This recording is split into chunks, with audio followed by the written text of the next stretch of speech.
The dust of Redemption's main street clung to everything.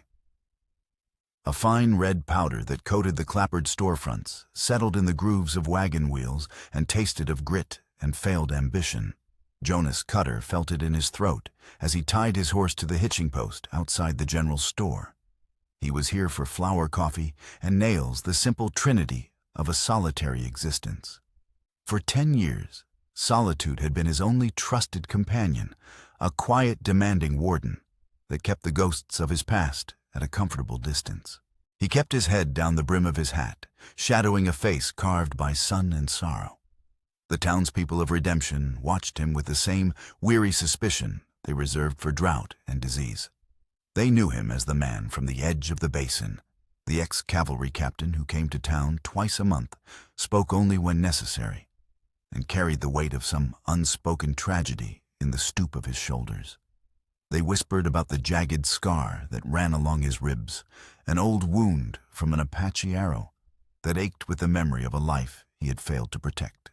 Jonas pushed through the swinging doors of the mercantile, the bell above announcing his arrival with a tinny, unwelcome clang. The store smelled of burlap-cured tobacco and the faint, sweet scent of penny candy. Miller, the town's deputy, was leaning against the counter, a toothpick dancing in the corner of his mouth.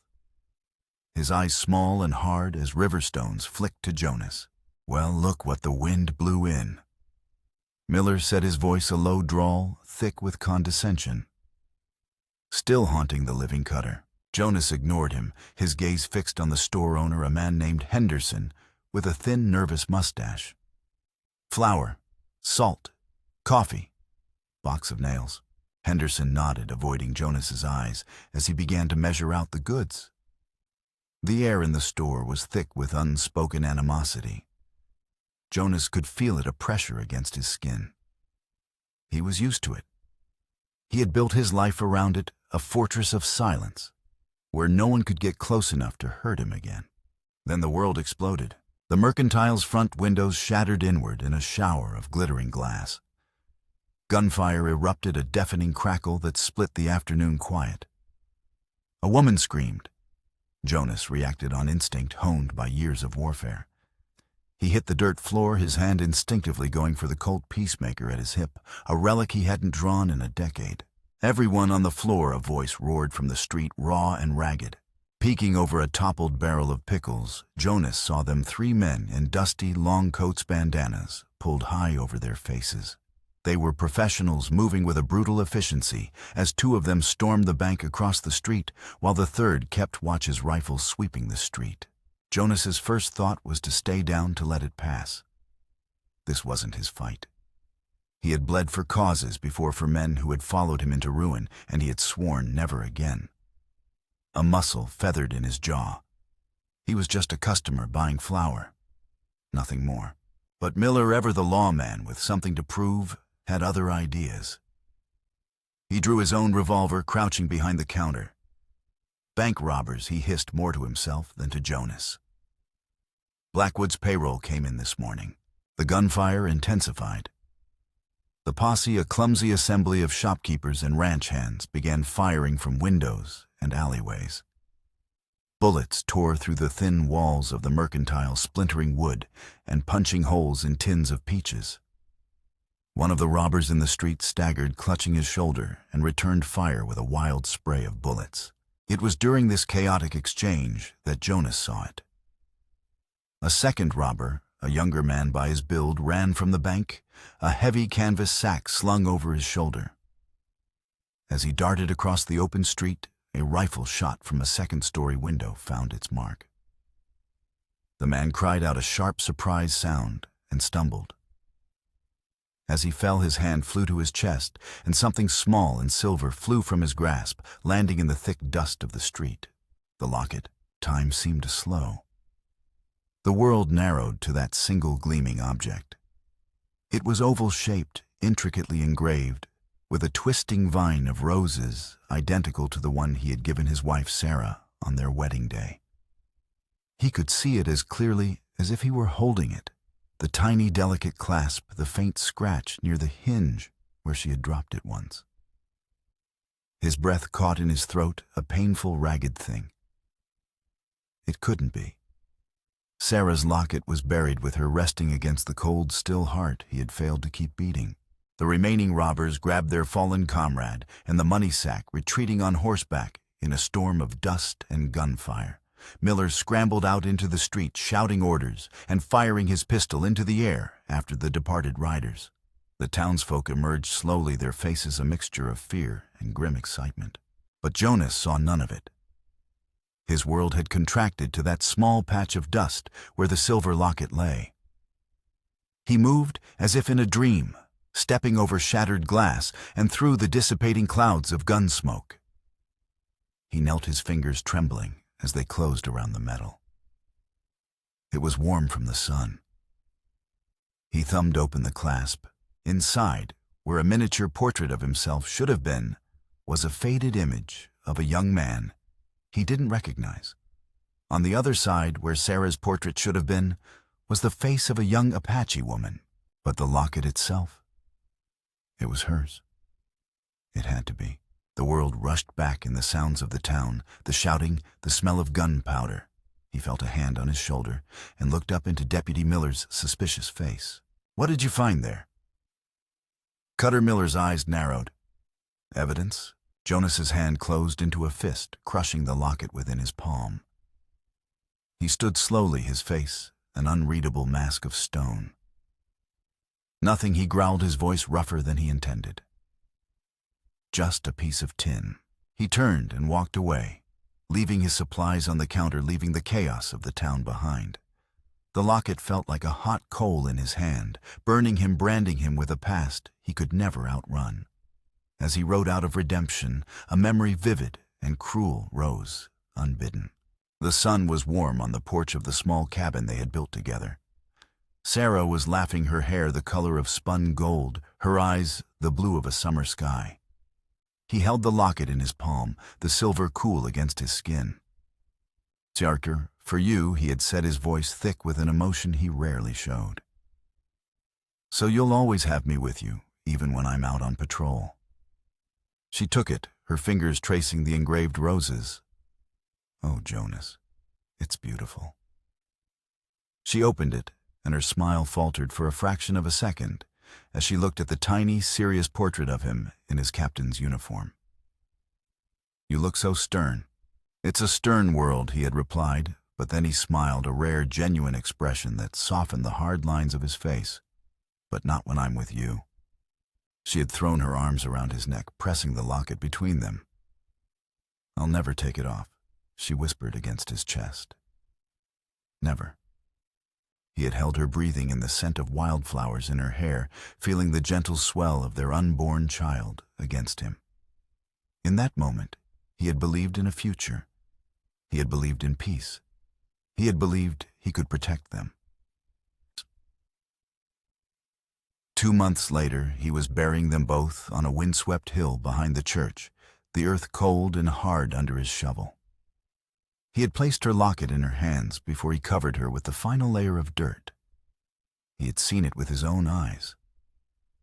So how could it be here in the dust of redemption, dropped by a dead bank robber? The ride back to his shack was a blur of sun-scorched earth and skeletal mesquite. The question of the locket churned in his gut, a sickening knot of confusion and resurrected grief. For a decade, his pain had been a dull, constant ache. Now it was a raw, open wound again. He had built his world on the certainty of his loss. What did it mean, if even that was a lie? As he approached the rickety gate to his property, his horse slowed, its ears twitching. Jonas looked up, his mind still lost in the past, and his stomach tightened. Figures stood near the fence, silhouetted against the blood-red sunset. At first he thought they were shadows, tricks of the fading light. But then one of them shifted, and he saw them clearly. 4 women. Their clothes were torn and filthy, their faces drawn thin with hunger and exhaustion. Apache women. His hand went to the Henry rifle strapped to his saddle. His training, his instinct screamed danger. This was a trick. Others were hiding in the rocks, waiting. His pulse hammered against his ribs. This was the start of something he couldn't fight off alone. The women didn't move. Their eyes were fixed on him, wary but not hostile. They were survivors. He could see that in the set of their shoulders, in the way they stood together as a single defiant unit against a world that had clearly cast them out. The eldest stepped forward. She was tall and carried herself with the quiet authority of a leader. Her long, dark braid fell over a patched deerskin dress torn at the neckline. Her gaze was direct, meeting his not as a beggar, but as someone stating a fact. This was Asha. Behind her stood another shorter, but with a powerful build. A jagged scar, white against her sun-darkened skin, ran along her collarbone. Her chin was high, her dark eyes sharp, holding a challenge. This was Tula. A third woman, gentler in her features, set down a small sack she was carrying. Her dress was slipping from one shoulder, and her eyes were downcast, as if the weight of the world was too much to bear. This was Sunny. Then the youngest stepped forward. She was slim, her face smudged with dust, but still holding a glimmer of unbroken spirit. Her bodice was torn low across her chest. She pressed her hands together, and her voice, though trembling, was clear and sharp as it cut through the evening stillness. "Husband," she said. Jonas froze the rifle stock cold under his hand. The word struck him with the force of a physical blow. It was an echo from a life he had buried, a claim he had no right to, a responsibility he had failed once before. The old scar on his ribs flared with a phantom pain. He swallowed hard, his throat dry as the dust around him. "You've got the wrong man," he said, his voice a low, rough growl. But they didn't leave. They didn't flinch. The youngest one, Winona, simply stared at him, her lips pressed tight as if she had made a decision and was merely waiting for him to accept it. Jonas's mind raced. He should tell them to go to find some other poor soul to burden. He had enough ghosts. He didn't have room for the living. But he looked at their faces, at the hunger, the exhaustion, and the fierce, stubborn pride that refused to be extinguished. They weren't broken. They were standing at his gate because there was nowhere else on earth for them to stand. He thought of the silver locket in his pocket, a mystery that had dragged him violently out of his self-imposed exile. He thought of the emptiness of his shack, the silence that would greet him when he opened the door. He was a man adrift, and suddenly here was an anchor, heavy and unwanted though it might be. Slowly his fingers loosened their grip on the rifle. He took a deep, ragged breath, the decision pressing down on him. His voice, when it came, was quiet, almost unwilling, a surrender to a fate he didn't understand. "Come in." The door groaned on its hinges, a sound of protest as Jonas pushed it open and stepped aside. The women filed past him into the single-room shack, bringing with them the scent of dust, wood smoke, and a weariness so profound it seemed to soak into the very planks of the floor. The space was stark, furnished only by the demands of survival. A narrow bunk, a rough-hewn table, 2 chairs, and a stone hearth that was cold and dark. It was a place built for one man's grief, and it suddenly felt impossibly small. Asha, the leader, entered first. Her eyes, sharp and intelligent, swept the room in a single comprehensive glance, assessing its weaknesses and its potential for shelter. Without a word of request, she moved to the hearth, kneeling to stir the gray ashes, her movements economical and certain. She was a woman accustomed to making a home from whatever scraps the world offered. Tula followed her steps, wary and defiant. She moved like a cornered wolf, her gaze darting from the patched window to the rifle Jonas leaned against the wall. She ran a hand over the rough wood of the table, testing its sturdiness, her expression a mask of deep-seated distrust. She was the fighter, the guardian, and Jonas knew her trust would be the hardest to earn. Sunny entered last, a ghost in the twilight, her head bowed.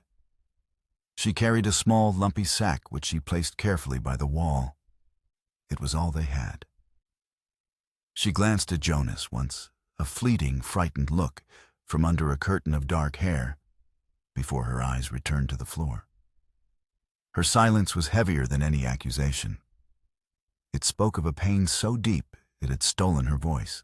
Winona, who had named him, remained by the door, her hands clasped tightly before her. Her eyes, wide and luminous in the dim light, were fixed on Jonas, searching his face for confirmation, for a sign that her desperate gamble had paid off. The word husband hung in the air between them, an old custom of her people, a plea for protection under the name of a provider, not a claim of the heart. Yet it felt heavier than any vow. Jonas moved to the table and set down the silver locket and the metal gleaming dully in the last rays of sunlight slanting through the open door.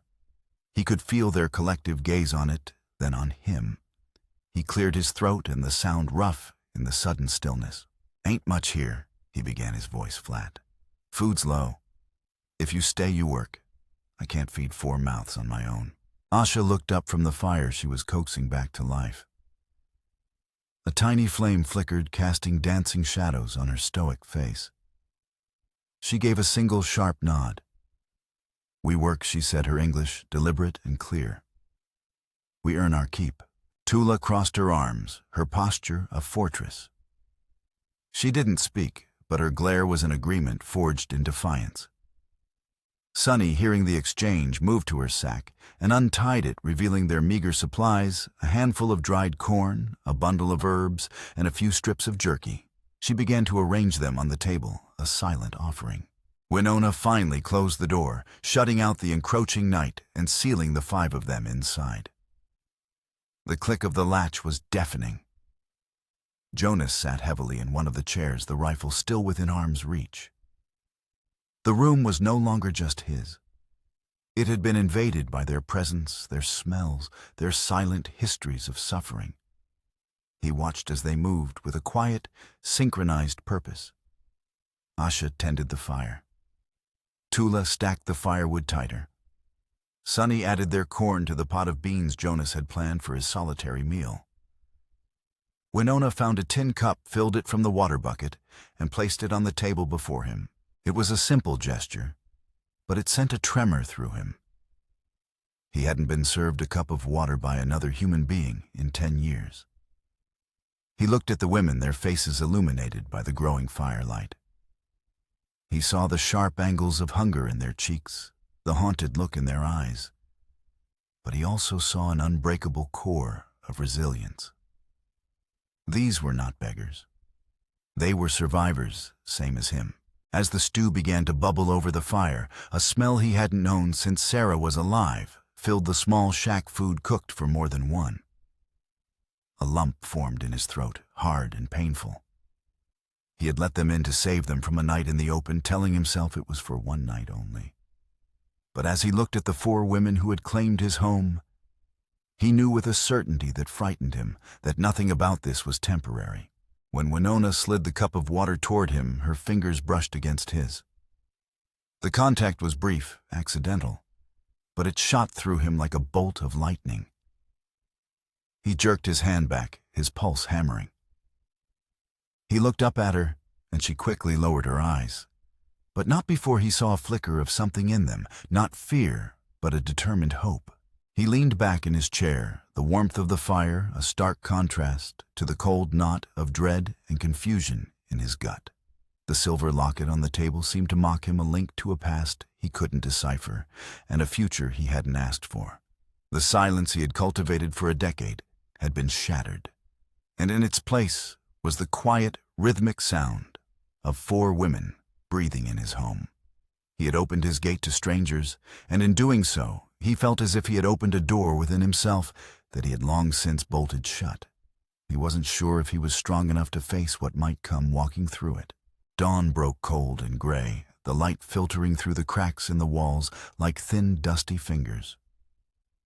Jonas woke to the low murmur of voices speaking in Apache, a soft guttural language that felt alien in his shack.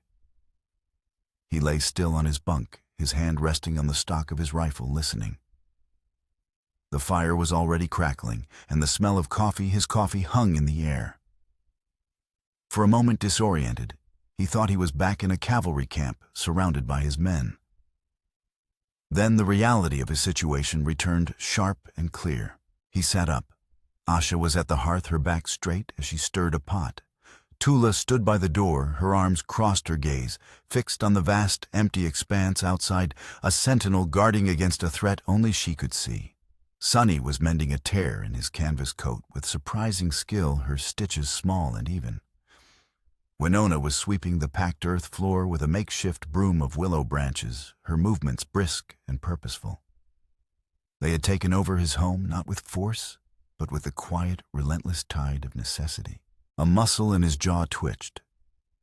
"You plan on heading out?" he asked, the words emerging like stones from his throat. The women paused. Asha turned her head, her dark eyes meeting his. "No place to go," she stated, not as an excuse, but as a simple, unalterable fact. Tula's eyes narrowed. "The riders who killed our husbands came from these lands. They watch from the ridges, always." Her voice was clipped sharp with a grief that had hardened into anger. Winona stopped sweeping and looked at him, her expression a mixture of fear and faith. "Husband keeps us," she said softly. The word now, a shield she held up against the world. Jonas felt the invisible walls of his solitude cracking. He swung his legs off the bunk and pulled on his worn boots. He needed air. Outside, the morning chill was a welcome shock. He looked at the small corral holding his two thin cows, at the endless stretch of unforgiving land that was his only inheritance. For years, these chores, this land, this silence, it had all been his. Now it was theirs too. He returned to the shack to find a tin bowl of cornmeal mush waiting for him on the table. Asha handed it to him without a word. He sat, the unfamiliar sensation of being cared for sitting uneasily in his stomach. The mush was plain, but it was hot, and it was the first meal he hadn't cooked for himself in a decade. As he ate, he studied them, piecing together their story from their actions. Asha was the anchor. Tula was the sword. Sonny was the mender. And Winona was the hope, fragile but fierce. He finished his meal and pushed the bowl away. "Water's a mile walk to the creek," he said, his tone all business.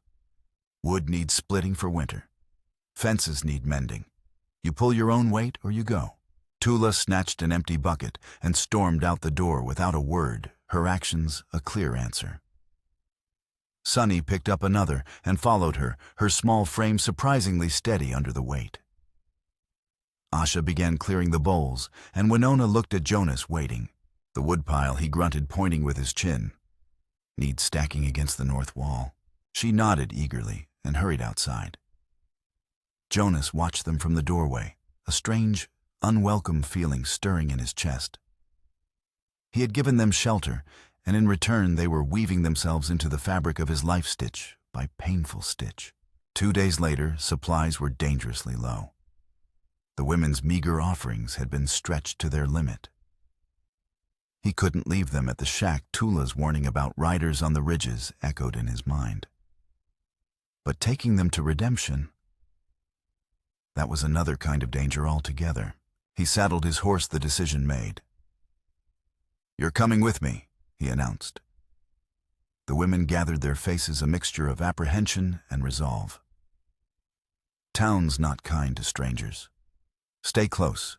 Let me do the talking." The walk to town was a silent procession under a harsh, indifferent sun. Jonas led the way on his horse, the 4 women following on foot, a small defiant tribe at his back.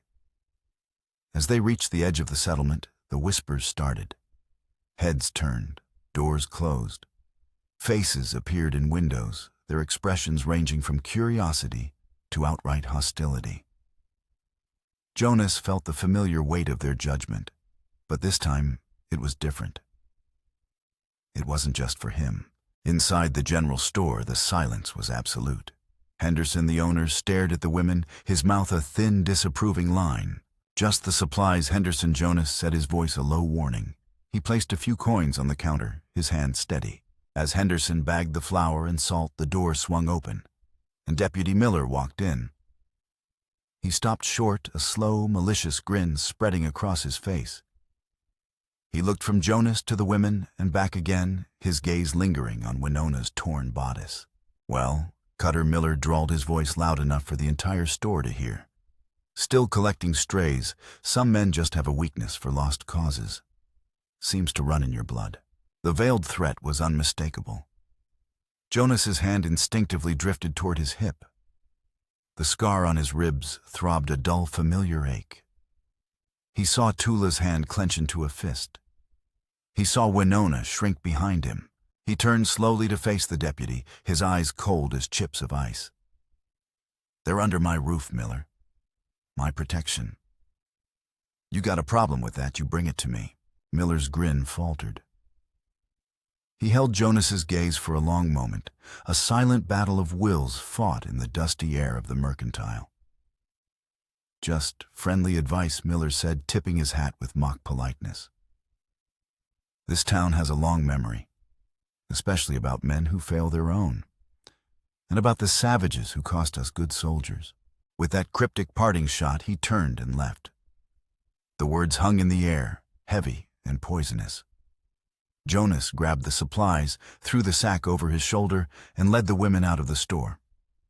The walk back to the shack was even quieter than the walk in.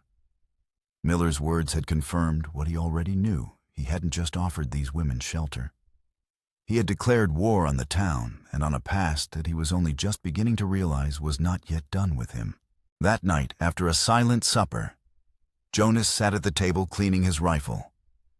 The methodical motions a comfort in the tense quiet. The silver locket lay on the table beside him. He picked it up, the mystery of it, a constant gnawing presence.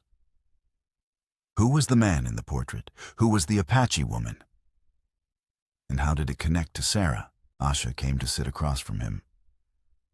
For a long time she simply watched him, her gaze steady and knowing. "The man with the star," she said finally. "He spoke of soldiers." Jonas didn't look up from his work. "He talks a lot." "He spoke of your past," she pressed gently. Jonas's hand stilled. He looked at her, and in her eyes he saw not pity, but a deep, shared understanding of loss. "My past is my own," he said, his voice tight. "When you carry others," she replied, her voice soft but firm, "your past becomes their burden too. Tula's husband, Sonny's, Winona's, my own.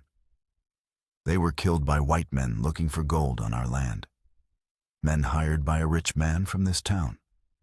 They wore no uniform, but they were soldiers in a war for greed. We carry that. What do you carry, Jonas Cutter?" He looked from her face to the locket in his hand.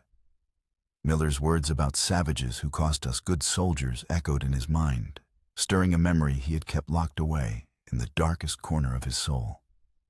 Crimson Creek, the ambush, the screams of his men, the impossible choice he had to make. He had let these women in, and now they were asking him to let them see the man behind the walls he had built. He wasn't sure he knew who that man was anymore. But as he looked at the 4 survivors who now depended on him, he knew he had to find out. His war wasn't over. It had just followed him home. The days that followed settled into a fragile routine, a rhythm of survival punctuated by the ever-present threat from the town. Jonas found his life once a straight, lonely line, now complicated by 4 distinct orbits. Asha became the quiet matriarch of their unlikely family, her calm presence a steadying force. Tula remained his shadow on the fence line, her distrust a sharp, protective barrier. Sunny, with her gentle hands, began to heal the small, broken things in his life. A torn shirt, a cracked cup, the heavy silence of the shack. And Winona chipped away at the stone wall around his heart with a relentless, hopeful tenderness. She stayed near him, her presence a constant warm current in the cold stream of his days. She learned to anticipate his needs, a cup of coffee in the morning, a whetstone for his knife in the evening. One night, as he sat staring into the fire, lost in a memory of Crimson Creek, she came to him and placed a timid hand on his shoulder. He flinched, but didn't pull away. "The earth here is tired," Sunny observed one afternoon, her voice so soft it was almost lost to the wind. She was kneeling by a small patch of ground near the shack, her fingers sifting through the dry soil. It was the first full sentence Jonas had heard her speak. It needs rest and water. Her words resonated with him. He too was tired earth. And these women in their own way were a slow, steady rain he hadn't known he was thirsting for. The confrontation he'd been expecting came a week after the incident in the store. He was on the trail back from the creek Tula, walking beside his horse, when two riders crested a nearby ridge. It was Deputy Miller and a large, well-dressed man with a silver-topped cane resting across his saddle horn.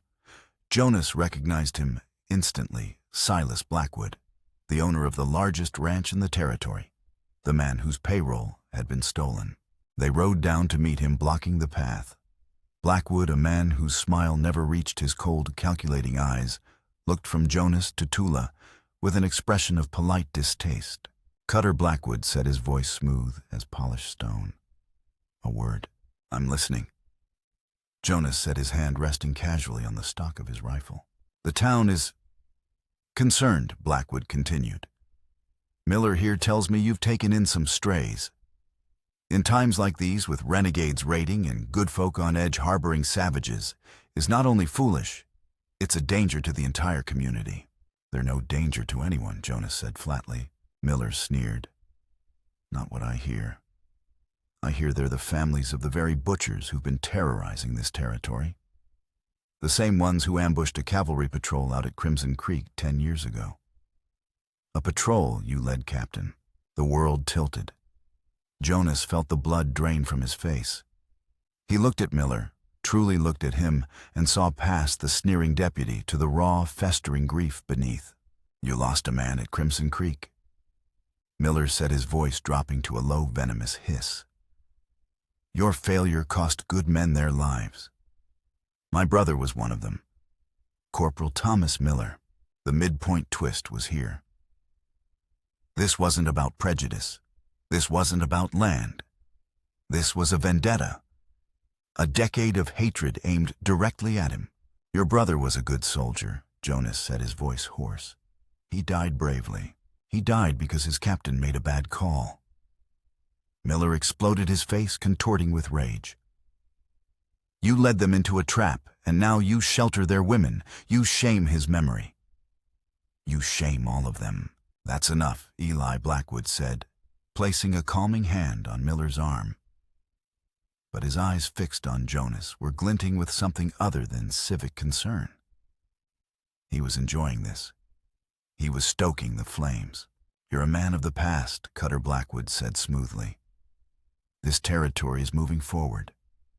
We're building a future here. There's no room for old ghosts or the savages that create them. Send them away. For your own good. They turned and rode off, leaving Jonas standing in the middle of the trail, the dust settling around him. Tula looked at him, her eyes wide, a dawning understanding on her face. He had a past, a violent one, and it was now standing on their doorstep. He was shaken. The memory of Crimson Creek, which he had fought for years to suppress, came flooding back in a torrent of blood and dust and screams. They were tracking a small war party, but the trail was too easy, the signs too obvious. He had felt it in his gut, a cold, hard knot of certainty that something was wrong. But his orders were clear: engage and eliminate. He had led his 20 men into the narrow canyon, the red rock walls rising on either side like a tomb. The ambush was perfect. The first volley of arrows and bullets came from the cliffs above. Horses screamed, men fell. It was chaos. He remembered seeing Corporal Miller, a boy of 19, with his brother's eyes, take an arrow to the chest. He remembered the impossible choice: stay and fight and be annihilated to the last man, or retreat and save who he could. He had given the order to fall back. He had saved 12 men. 8 had died, including Thomas Miller. The official inquiry had cleared him of wrongdoing, calling it a tactically sound withdrawal in the face of overwhelming odds. But Jonas knew the truth. He had led them in. Their blood was on his hands. He had carried that guilt every day since. He returned to the shack a changed man. The women saw it instantly. The haunted look in his eyes was deeper, the silence around him heavier. That evening, he took the silver locket from his pocket and placed it on the table. "Asha," he said, his voice heavy, "you said your husbands were killed by men hired by someone in town, looking for gold." Asha nodded. "They were prospecting near a place the old ones call the Weeping Stones. Our husbands warned them away. The land is sacred."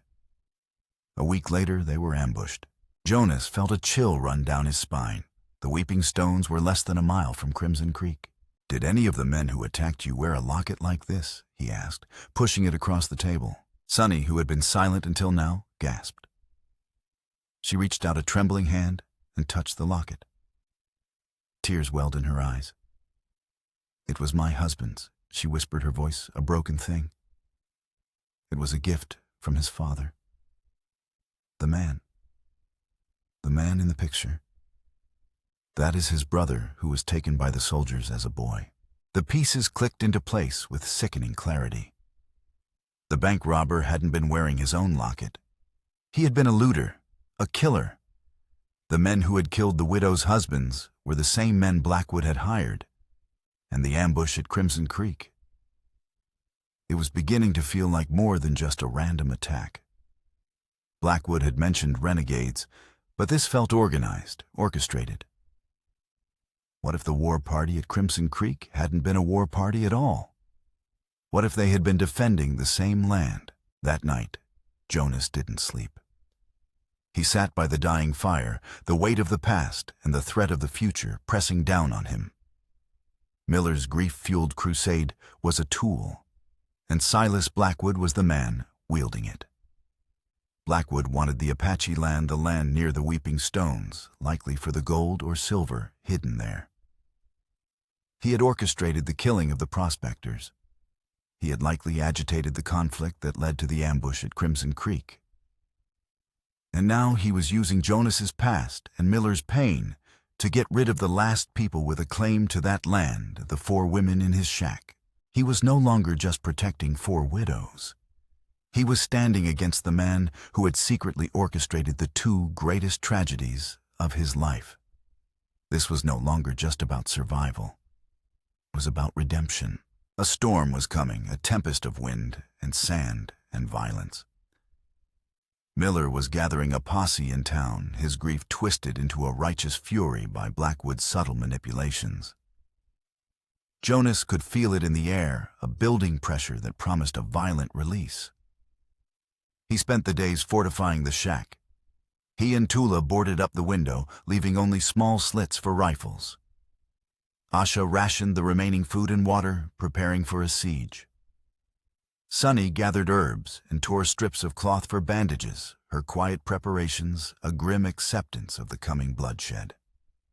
Winona, her youthful hope now tempered by a steely resolve, learned to load the Henry rifle. Her hands steady, her eyes fixed on Jonas, her trust in him absolute. The sky turned a sickly yellow-brown on the 3rd day. The wind began to howl, a low, mournful sound that whipped sand against the walls of the shack like 1,000 tiny claws. The sandstorm was upon them, a churning vortex of dust and fury that reduced visibility to a few feet. It was the perfect cover for an attack. "They're coming." Tula said, her voice low and tight. She was peering through a crack in the door, her knuckles white where she gripped a heavy wood axe. Jonas stood in the center of the room, the rifle in his hands, feeling like an extension of his own arm. He looked at the 4 women, their faces illuminated by the flickering lantern light, grim and determined. They were no longer strangers he had taken in, but soldiers in his last command. "Asha, the back wall," he ordered, his voice calm and clear. "Tula with me at the door. Sunny, stay low and keep the ammunition ready. Winona, you're with Asha. Don't fire unless you have a clear shot." They moved to their positions without a word. The howling of the wind grew louder, punctuated now by the sound of approaching hoofbeats. Through the blinding dust, he saw them, a dozen riders, their forms like ghostly apparitions in the storm circling the shack. Miller was at their head, his face a pale mask of hatred. Cutter Miller's voice was ripped and shredded by the wind, but the venom was clear. "It ends tonight, for my brother, for all the good men you let die. Your brother died because of Blackwood's greed." Miller Jonas yelled back, his words swallowed by the storm. "He used us both, he wanted that land." But Miller was beyond reason. The first gunshot cracked through the gale, and the siege began. Bullets tore into the walls of the shack, sending splinters flying. Jonas returned fire, the Henry rifle bucking against his shoulder. Tula stood beside him, the axe held ready, a primal warrior defending her home. From the back, Aisha and Winona fired sparingly, their shots precise and deadly. The air filled with the deafening roar of the storm and the crack of gunfire. It was a chaotic, swirling nightmare of dust and shadows and death. One of the posse members screamed and fell from his horse. Another clutched his arm, his face a rictus of pain. They were townsfolk, not soldiers, and their resolve began to crumble in the face of such determined resistance. Their falling back, Tula grunted, a fierce satisfaction in her voice. But just as it seemed the tide was turning, a new figure emerged from the storm. Silas Blackwood, riding a powerful black stallion, appeared as if from nowhere. He was flanked by 2 hired guns, their faces hard and merciless. Useless Blackwood spat, looking at the retreating posse members with contempt. He raised his own pistol and fired not at the shack, but at Deputy Miller. The shot was clean. Miller cried out, clutching his chest as he toppled from his saddle, his face a mask of shock and betrayal. "Loose ends," Blackwood said coldly, his voice cutting through the wind. He turned his chilling gaze to the shack. "Your past has finally caught up to you, Cutter. I should have made sure you died at Crimson Creek with the rest of them." The final twist was laid bare. Blackwood had orchestrated it all. The ambush 10 years ago, the murder of the prospectors, the manipulation of Miller. It had all been part of his long, bloody plan to seize the mineral-rich land. "This is between you and me," Blackwood Jonas roared, stepping out from behind the door, offering himself as a target to draw their fire. "Let the women go." Blackwood laughed, a harsh, ugly sound. "They are the reason I'm here. They're the last claim to the land. After you're all dead, no one will even remember they existed." He and his men opened fire. Jonas dived back into the shack as bullets chewed the doorframe to pieces. The fight was no longer a siege. It was an execution. But Blackwood had underestimated them. He had underestimated Jonas Cutter, and he had underestimated the 4 women who had forged themselves into a family in the heart of this storm. Tula let out a war cry and burst from the door, swinging her axe in a deadly arc that caught one of the hired guns completely by surprise. From the back of the shack, Asha and Winona laid down a covering fire that forced Blackwood to take cover. In that split second of chaos, Jonas saw his chance. He burst out of the shack, running low through the blinding dust. He tackled Blackwood, throwing them both from the horse and into the churning sand. They rolled, grappling in the dirt, 2 men fighting for their past and their future. Blackwood was strong, his fists like hammers, but Jonas was fueled by a decade of suppressed rage and a desperate need to protect the lives inside that shack. He saw the glint of a knife in Blackwood's hand. He deflected the strike, the blade slicing his arm. He ignored the pain, his vision narrowing to a single-point survival. He slammed his fist into Blackwood's face, then again. He heard a sickening crack. Blackwood went limp beneath him. Silence fell, broken only by the mournful howl of the wind.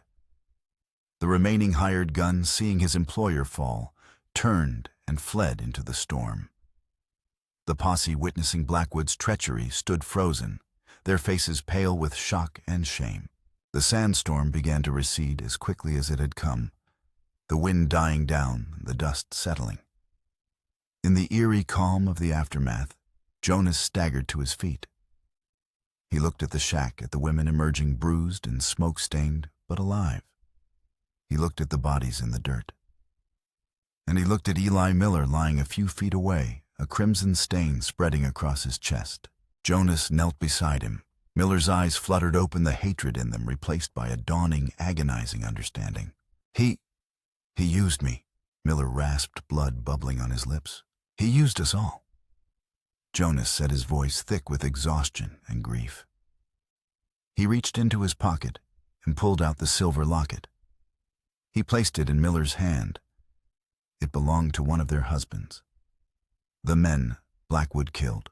Miller stared at it, the last vestiges of his life-defining hatred crumbling into dust.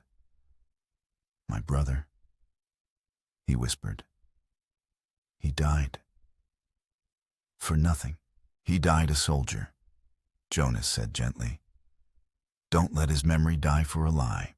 A final shuddering breath escaped Miller's lips, and he was still. Jonas closed the man's eyes, a wave of profound sadness washing over him. The posse watched in silence, their rifles lowered, their faces etched with the horror of what they had almost done. One by one they turned their horses and rode away, leaving Jonas and his family alone in the quiet devastation. Weeks crawled by. Spring arrived, breathing new life into the tired land. The town of Redemption, shamed by the revelation of Blackwood's villainy, left them in peace. The whispers that had once followed Jonas were replaced by a grudging, silent respect. He was the man who had faced the devil and won. One clear, sun-drenched morning, Jonas rode to the windswept hill behind the old church. He stood before the simple wooden cross that marked Sarah's grave. The 10 years of grief that had chained him to this spot felt different now. It was no longer a crushing weight, but a quiet foundational sorrow upon which a new life was being built. He held 2 lockets in his palm. One was Sarah's, the one he had imagined buried with her, now understood to have been stolen from her grave long ago by scavengers passing from hand to hand until it ended up in a dusty street. The other was the one from the robbery, Sonny's husband's, a symbol of a different but equally profound loss. He dug a small hole in the earth at the base of the cross. He looked at the lockets one last time, twin testaments to love and loss and the violent currents of fate. He placed them inside, covering them with dirt. It was a burial.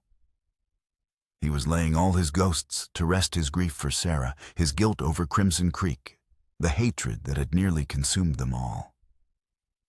He stood touching the old scar on his ribs. It didn't ache. For the first time it felt not like a wound, but like a weld, a place where he had been broken and made stronger. He turned his back on the grave and rode home. As he approached the shack, he saw them. Asha was tending a small, hopeful garden. Tula was splitting wood with a powerful rhythmic swing. Sunny was humming softly to herself, a sound he had never heard before, as she hung laundry on a line. And Winona stood on the porch, her hand resting on the gentle curve of her belly, a faint, sure smile on her face. She saw him, and her smile widened. He dismounted and walked toward them, the setting sun casting their long shadows across the yard. He stopped before the porch, looking at each of their faces. They were his, not stock, not strays. Family. He stepped onto the porch and stood beside Winona, his arm wrapping around her shoulders. Together, the 5 of them stood in the fading light, looking out at the vast open land that stretched before them. The sky was painted in hues of orange and purple, a promise of a new day. A home had been forged here, not of wood and nails, but of fire and loyalty, and the stubborn, improbable resilience of the human heart. The silence that settled around them was not empty. It was full. It was peace.